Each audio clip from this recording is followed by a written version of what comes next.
இந்த நாள் இனிய நாளாயமைய எங்கள் வாழ்த்துக்கள். 22/11/2025 கார்த்திகை 6 நவம்பர் சனிக்கிழமை. துவிதிகை கேட்டை நட்சத்திரம். இன்றைய நல்ல நேரம் காலை 7:45 8:45 வரை, மாலை 4:45 5:45 வரை. கௌரி நல்ல நேரம் காலை 10:45 11:45 வரை, மாலை 9:30 10:30 வரை. ராவு காலம் காலை 9 மணியிலிருந்து 10:30 வரை. யமகண்டம் காலை 1:30 3 மணி வரை.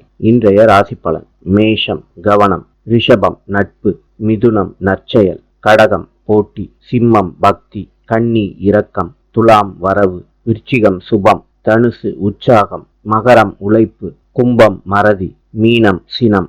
இந்த நாள் இனிய நாளாயமைய எங்கள் வாழ்த்துக்கள். நாளை சந்திப்போம்.